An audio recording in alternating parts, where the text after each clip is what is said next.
The Raiders have been named the most improved team after the NFL draft. My cousin signs with the Las Vegas Raiders, and Amari Cooper could finally reunite in the silver and black. Yo, what is up, Raidernation? It's your boy, Simone Raider, back at it again with yet another video. If this is the very first time you guys are coming across the channel and you love Raiders content, then hit that subscribe button, hit that notification icon button to notify you guys when I upload more videos just like this. We are on the verge of 50,000 subscribers on the channel, just about 900 away. So if you haven't already, man, hit that subscribe button. Uso will greatly appreciate it. With that being said, let's get right into the video. First things first, let's talk about the NFL draft. Of course, you guys already know that the Raiders have been getting a lot of love, a lot of praise after the draft. A lot of scouts, a lot of NFL analysts, even media personnel has given the Raiders a lot of love, and rightfully so. I think the Raiders have done a great job, and what better way to start off the offseason, especially with the new regime over here with John Speitzig and Pete Carroll, than to go out there and kill the NFL draft, which I think they did. But huge shout out to Brian Baldinger of the NFL Network, man. He also praised the Raiders, and this is what he had to say about the team's draft. What team improved the most? Well, you think about this, Tom. I mean, the Raiders had 11 picks. They won 4 games last year in the division where Kansas City won 15. They've got to improve a lot. And so it starts with the drafting of this man right here, Ashton Jeanty. And it's one thing to draft Ashton Jeanty. It's another thing to have a plan for it. In the history of Pete Carroll and also Chip Kelly, is they're going to learn how and show you how to use a running back.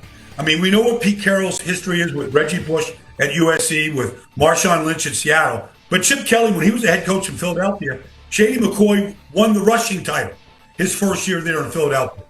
So it's one thing to get the back, build the offense around the running back and Geno Smith, and then you add Jack Bech, a receiver. They got to replace Devontae Adams from a year ago. And on defense, they released Jack Jones, their starting left corner.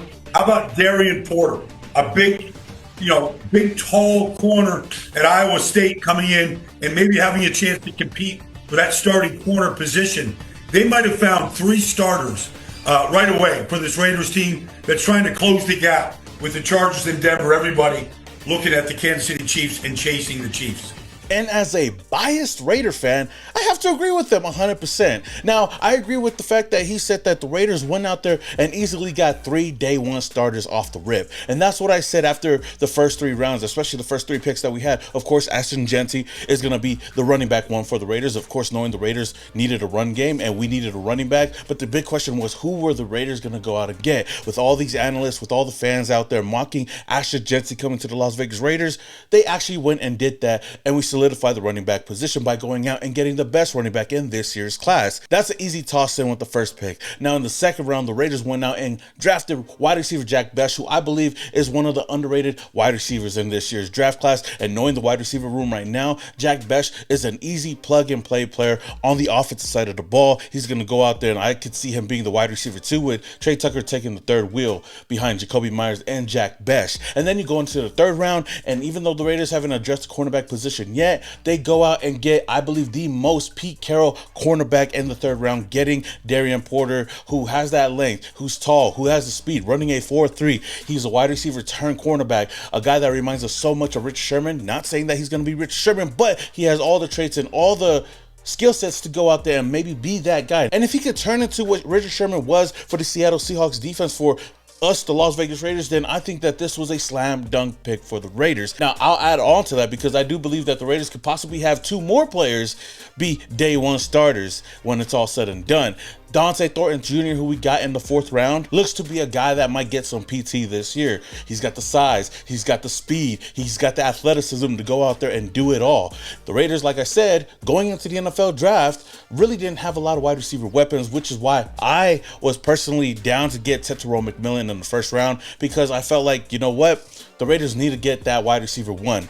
Now, I'm not saying that Jack Bech is going to be a wide receiver 1. I'm not saying that Dante Thornton's going to be a wide receiver 1. But one thing's for sure, they're going to be big contributors to this offense. So I can see Dante at least having some role on the offense somewhere, somehow. But then I also got to look at the two offensive linemen that we got in the third round in back-to-back picks with Caleb Rogers and even Charles Grant. Not saying that both of these guys are going to start, but I feel like one of these guys could possibly find their way into the starting role. The Raiders do have a big hole at right guard or maybe even right tackle, and I feel like Charles Grant might have a slight edge over Caleb Rogers to possibly even start. He's been getting a lot of love coming out of the NFL draft. I mean, going into the draft process and everything, he was one of those underrated names. One of the main reasons why he fell so far, I feel like it's because he played at William and Mary. And at the end of the day, it's not about where you came from, but it's about what you do in the NFL. So hopefully we see one of these two kind of, you know, get into their own into the NFL, and maybe one of these guys can possibly start. And at that, you can easily see the Raiders having 3 to 5 starters, which would be a huge win for this team. So with all that being said, though,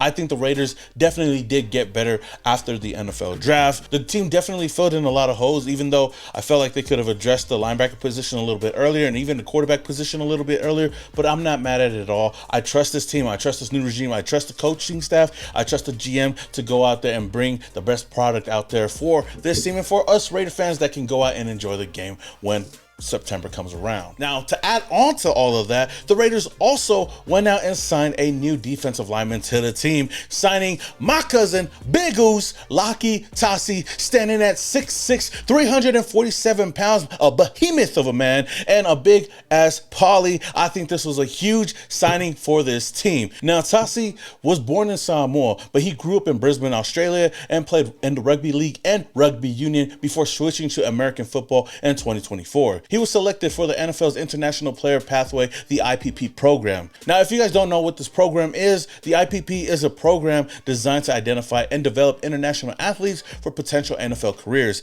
Teams are allowed to have an extra offseason roster spot for the IPP player that is assigned to that team. Now, recently we had David Goa on that program, but with the signing of Laki Tasi, that means that the Raiders in the corresponding move have waived David Agoa and he's not a part of the team. But you know what? I'm really excited about this move. Not because he's Polly. I guess you can say I'm a little bit biased towards that, but just looking at his size and just seeing that this guy is raw and the Raiders could work with him, especially knowing that this team needs a lot of help on the defensive line. It doesn't hurt to bring in a guy that, you know, could possibly be the next big Uso to possibly make a splash in the NFL. Who knows? I mean, you look at a guy like Jordan Mailata, who's playing for the Philadelphia Eagles. He's an integral part of that team, but he came through the system just as Tasi is doing right now. I do feel as if the Raiders and John Spytek and Pete Carroll, I know they're salivating looking at this guy and seeing what he can do. I know that there's been some clips surfacing around with, you know, the workouts that he's been doing, and yes, he does look a little bit slow, but when you're moving around with all that size, man, I feel like you can't really fault him for that.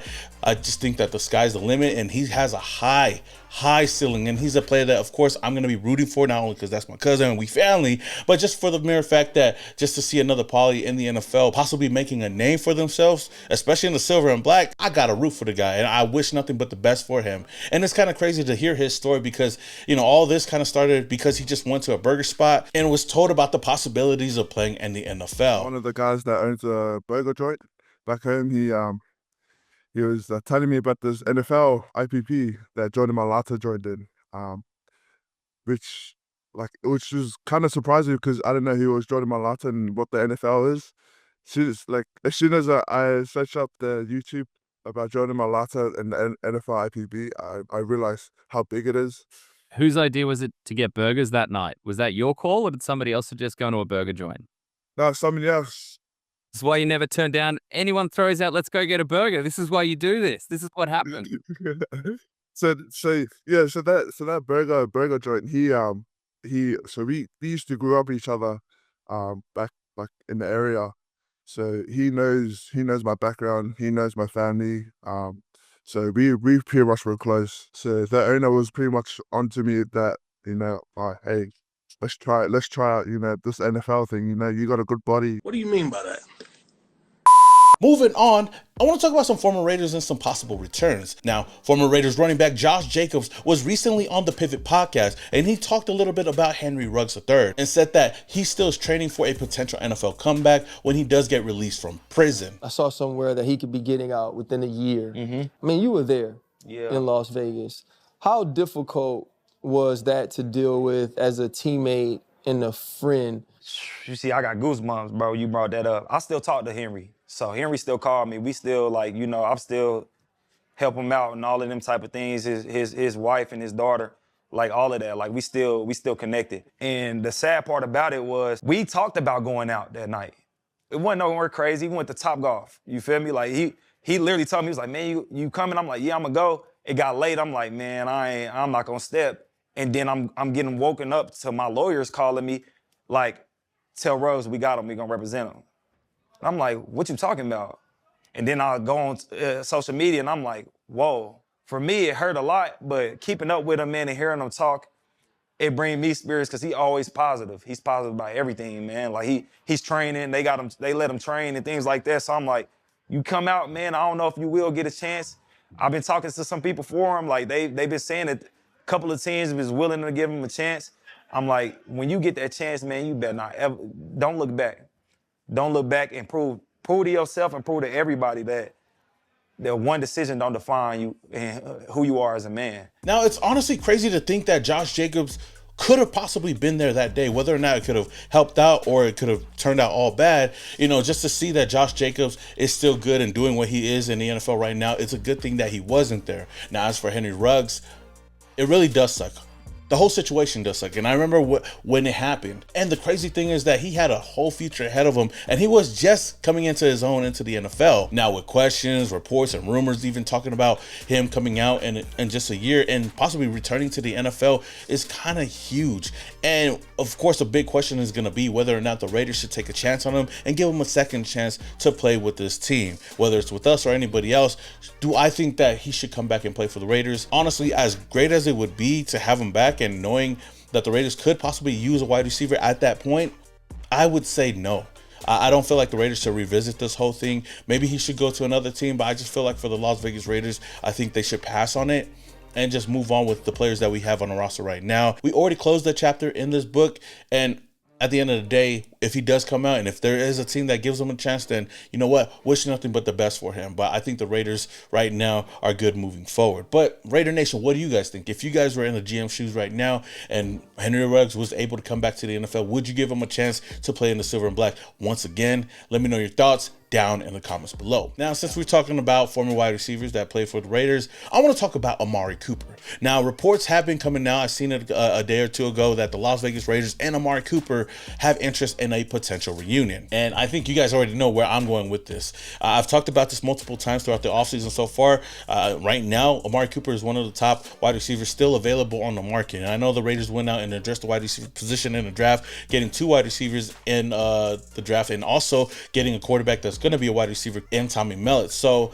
do I think that the Raiders should bring him back? My simple answer is yeah, I would love to see Amari Cooper on this team. And here's the reason why. I feel like the Raiders could still use another veteran presence in the wide receiver room alongside of Jacoby Myers. Now, Cooper, you know, he's not going to be coming in as a wide receiver 1, so I don't expect too much out of him, but I do believe that he could still be a solid option for Geno Smith and could help mentor the young receivers that we did bring in, and Trey Tucker, Jack Besh, and Dante Thornton. Now, I know that there are some concerns about his play declining, his injury history, and even his passion to play in the league anymore, but if Pete Carroll and John Spitzer can convince Amari Cooper to join the team, I do believe that he could help bring a spark to this offense. At the end of the day, just to see Amari Cooper one more time play for the nation, I think would be really, really cool. But Raider Nation, let me know your thoughts on Amari Cooper possibly returning to the Raiders and having that one last hurrah with this team. What? I appreciate you guys for coming on the channel, for showing a lot of love over the draft weekend and everything on top of that. We're going to continue to pump out some more content, and I'm excited for what this channel has in store. Like I said earlier, man, we are about 900 subscribers away from hitting that 50K mark, and man, I can't wait to do that, but none of that is ever possible without you guys, man. Until the next video, though, this is your boy, Simone Raider, and your boys, yeah.